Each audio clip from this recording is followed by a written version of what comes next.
Welcome back to the show where we run you through all the Dolphins news you need to know about. After the news you need to know about, we're running through the things we answer fans' questions. Lots to talk about in today's show. I think we'll start with the injury stuff. I don't think we brought this up last week. We'll run through it really quick though. This first news story comes from Pro Football Rumors. Everybody already knows this, but Teron Armstead on IR. The good news is that Kendall Lamb has been a godsend. And honestly, he's played so well. He's played at a above average starter level. He's not better than Teron Armstead, but he could start there for many years if he can play like that on a consistent basis. He's been great in the run game. You know, they ask a lot of their tackles in terms of moving in space, and Kendall's done a great job of that. He's been really, really good, and so that's the good news about the injury. Hopefully we can bring Armstead back quickly after his stint on IR. But the good news is that Kendall Lamb is playing really good football. This other story was reported from many different Dolphins beat writers over the last few days since the Giants game. It's a very small update on Jalen Ramsey, but what is being reported is that Jalen Ramsey was seen running in the tunnel, the team tunnel, past reporters after the game. So they did ask Mike McDaniel about it. He didn't really add anything. All he had to say was that he's ahead of schedule. So maybe we can get him sooner rather than later, hopefully before December. Obviously, we would want him as fast as possible. Hopefully in November. Sometime in November, that would be great. But yeah, I can't wait to see Jalen Ramsey in a Dolphins uniform. This next injury, and I'm sure everybody already knows about it, is very unfortunate and sad. And, you know, I was actually looking forward to talking about this player today because I was very wrong. And I had a lot of skepticism about him, but Devon Achane is missing apparently he's going to miss multiple weeks. Might go on IR with a knee issue.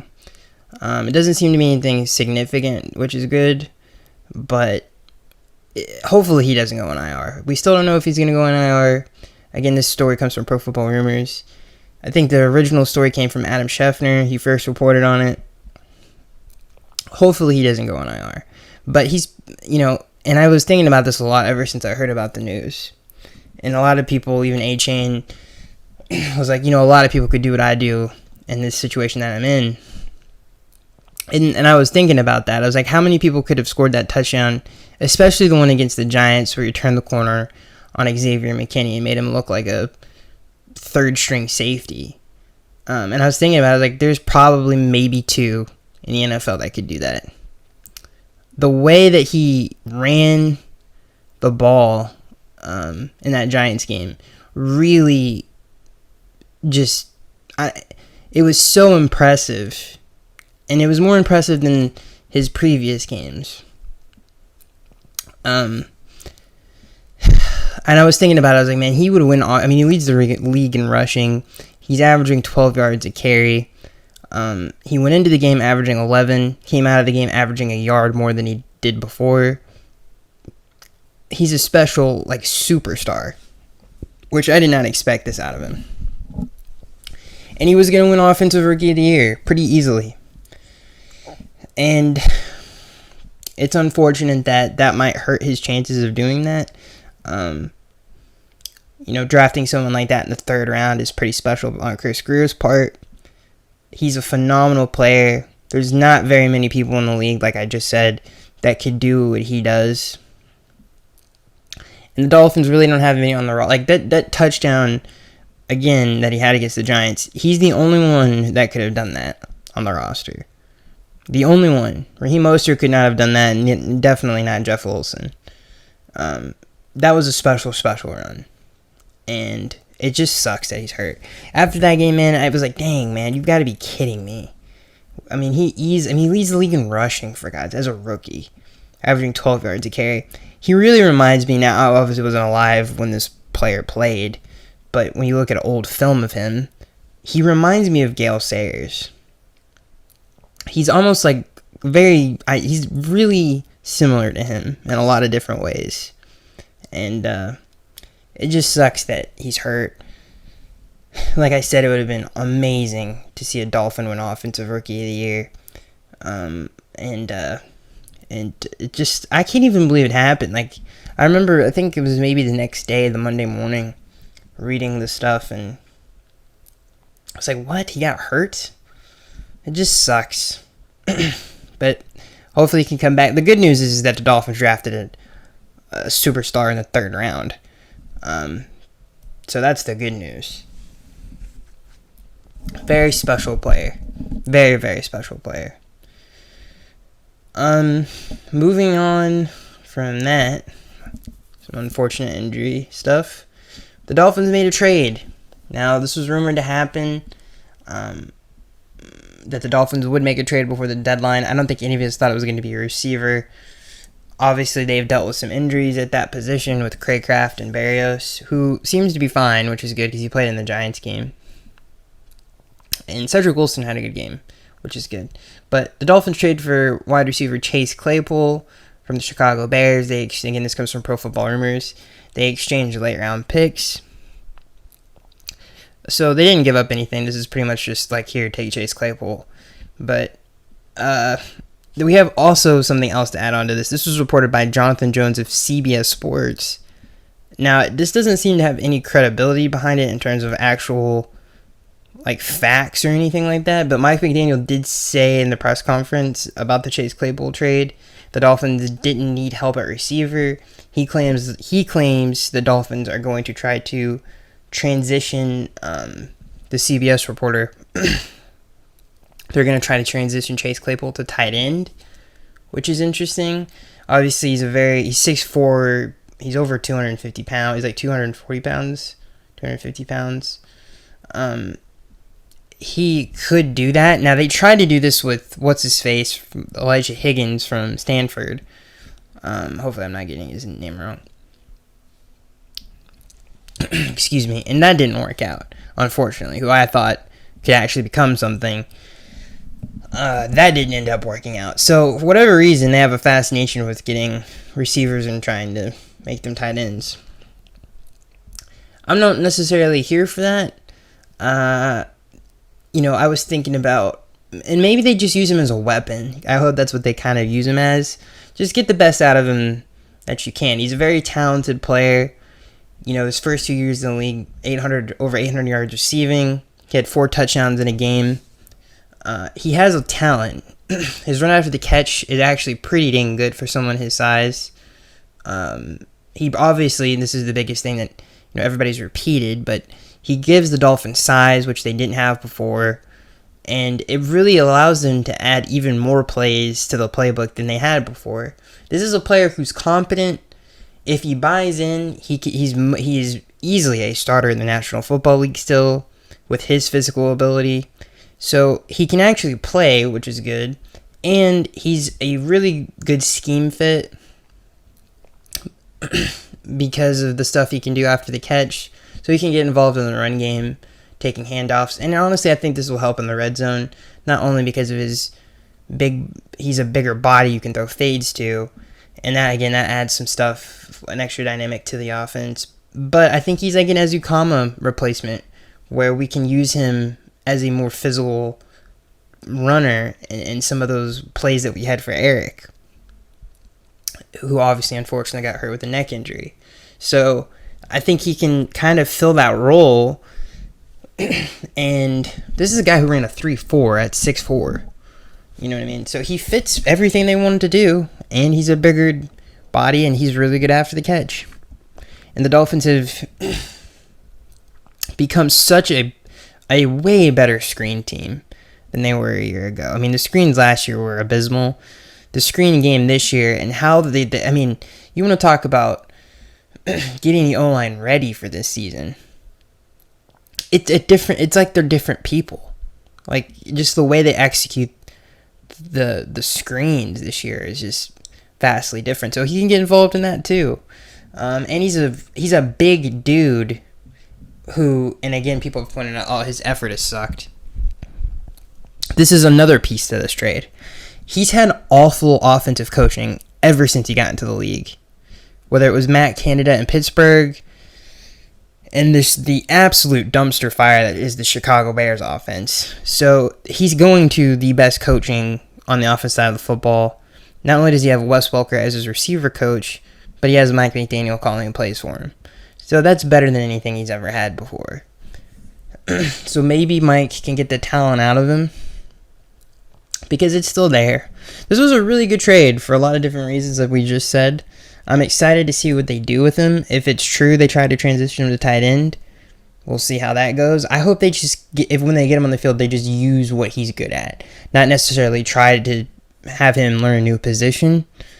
But if they can get him to play tight end and block, which he's more than capable of doing, then that's insane. That's pretty insane. Having him motion block and stuff like this, some of the stuff that we do with tight ends now, would be crazy. I mean, I don't even know how as a defense how you would even defend that. If they ended up, if you can actually make that transition, I don't know how you would defend that. Him on those like wheel routes that they love to run with the tight ends. I mean, I don't know how. There's nothing you really can do at that point. It would just be human error, and we would have to just beat ourselves. That is, I mean, we are already that way, but that just adds another dimension. So yeah, I like the trade, and we'll see where it goes. Hopefully we'll get to see him get to Carolina this weekend. That would be fun. So I think that's it for the news. I don't think we've pretty much covered it. There's one more injury thing I forgot. Nick Needham. You know, Vic Fangio was asked about Nick Needham in his press conference. He said that he's still got a long way to go. So I don't really expect to see him. Maybe, I don't know when we'll see him, but not anytime soon, according to Vic Fangio. I think, and Jeff Wilson, Dolphins to open running back Jeff Wilson's practice window. He seems to be coming back. Listen, Jeff Wilson, we'll see what happens when he comes back. Hopefully he comes back healthy, and he's really good in the pass game, which is good. So I think that's something that, I think he's probably, other than if A-Chain was on the wrong, not, if he wasn't hurt, he probably is the best receiving threat out of the group. So I think he can add that to the offense. So I'm excited to see what he can do when he comes back. That's it for the news. That is it for the news. We covered it all. We talked about it all. Let's move on to the game that happened this Sunday. There's a lot to break down about this game. First of all, I just want to point two things out. Things that I never thought I would see as a Dolphins fan in my lifetime. Number one, the Dolphins have the most yards out of any team in NFL history in the first 5 games of the season. Number two, Tua has set a franchise record for most passing yards in the first 5 games of the season, which is important because when you start breaking Dan Marino's records and he's up there in terms of franchise, okay, these are the biggest games a quarterback's ever had, the most yards a quarterback's ever thrown for in franchise history. He's already on some of those lists. That means a lot to me as a Dolphins fan because I never thought I would see that, especially from the quarterback position. And it just means a lot. It doesn't just mean, oh, yeah, it's whatever. It just, I don't know. It's just really cool to see him up there with someone like that. And the fans of the Dolphins in this time can enjoy that because I think they deserve it. We all deserve it. And it's nice to see it. It's a really special stat. What else did I want to say before we got into this game? I think that was it. One thing I will say, though, that's really making me upset is that, like, not that the home crowd was bad, but it's like, there's too many Giants fans. Like, bro, what are we doing? this is one of the best teams. This is the best team the Dolphins have had since like the heyday of like the Shula Marino days, and it's like Miami crowds are usually the best like 4 o'clock or primetime games, I would say. And I mean, maybe you guys disagree with that, but I feel like that's probably true. But I don't know. I just feel like the home crowd can bring it a little bit better than they have been. I don't know if you guys feel that way. I hate to say this. It actually hurts me as a Dolphins fan to say it. But I don't know. I just a little observation. And the crowd wasn't bad. I don't think it was bad or anything. But I just was like, I feel like like we got to bring it on Sundays when we're at home. But anyway, where do we start? I guess we'll start with the offense. I mean, Tua had another pretty good game.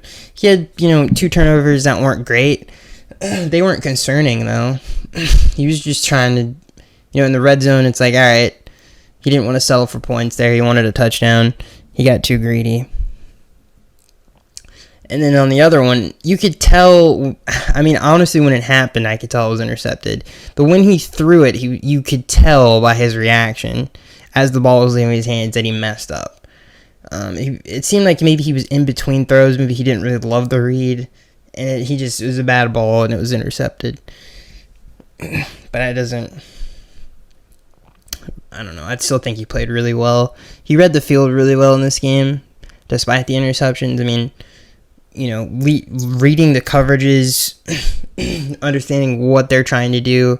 It's single high safety. I don't know why you would ever do that against us.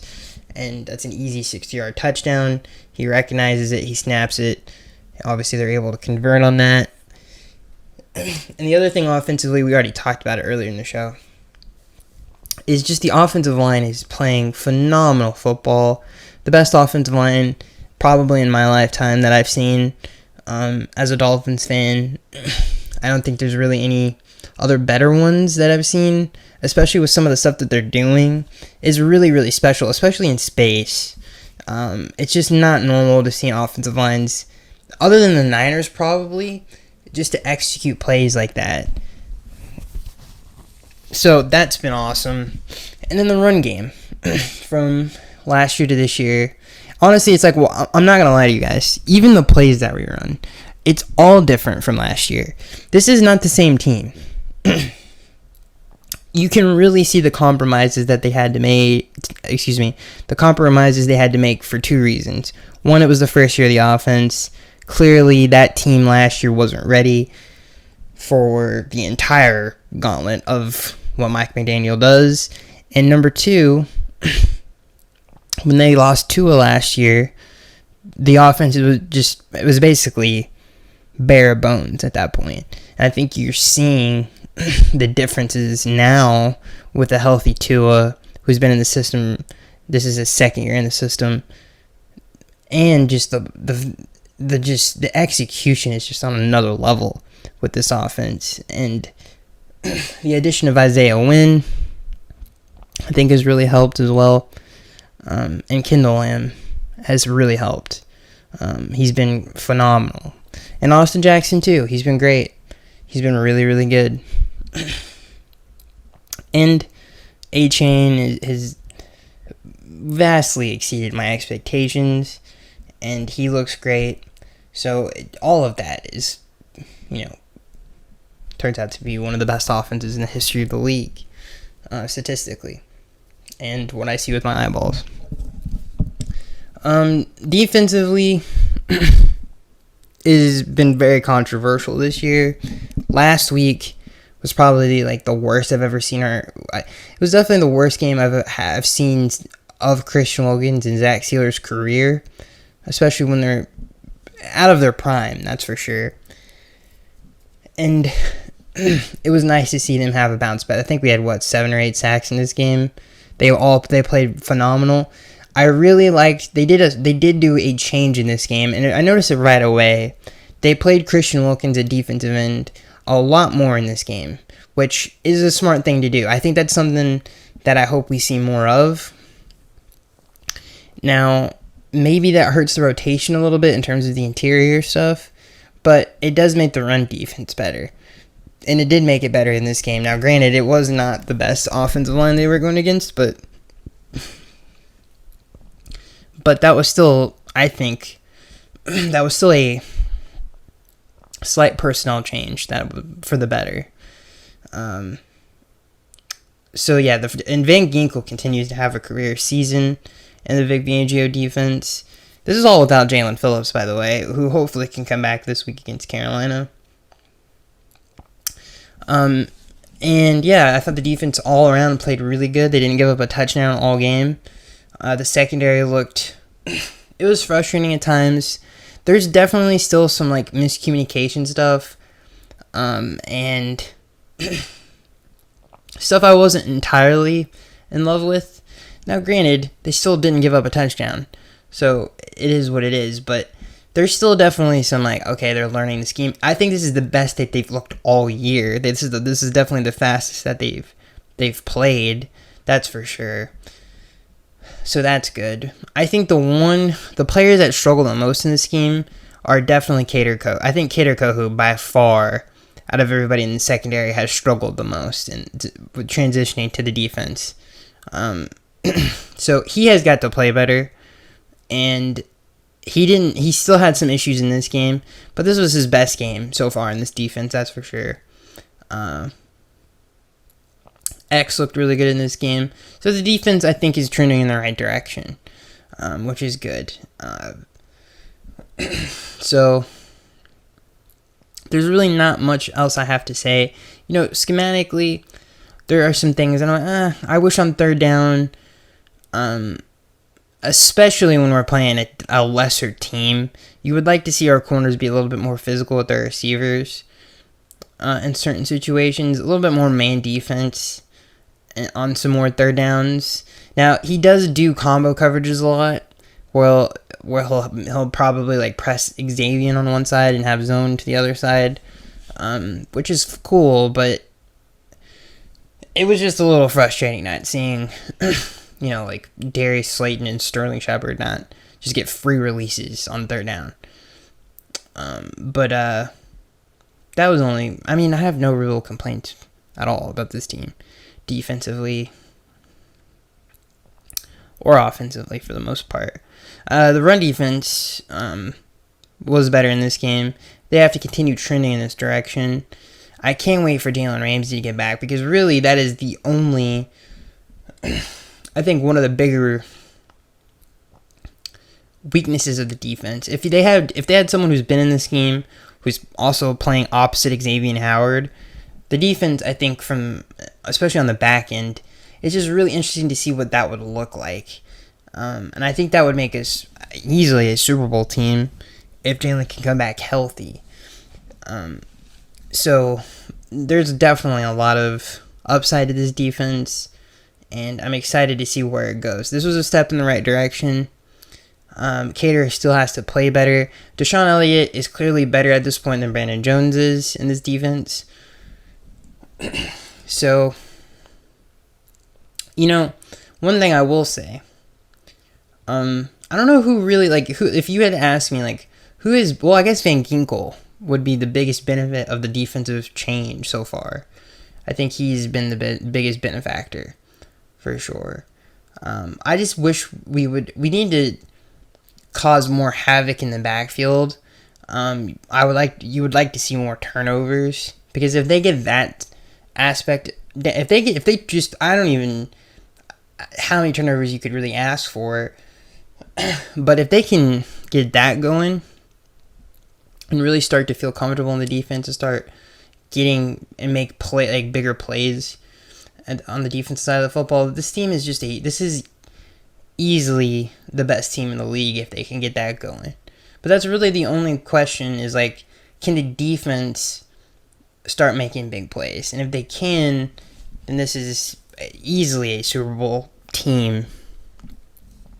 But we'll see if they can kind of get that going, especially when Jalen comes back. When Jalen comes back, this team is as good as anyone in the National Football League. So that's it, ladies and gentlemen. Let me know what you guys think down in the comment section below. I think all of us are like, definitely need to see more out of the defense. But I think like I said, I love the move to Christian Wilkins, the defensive end. I hope maybe we'll do that on early downs for the most part from here on out, because I think that did actually help. So that's it, ladies and gentlemen. I haven't said that in a while, but I'll see you guys in the next one.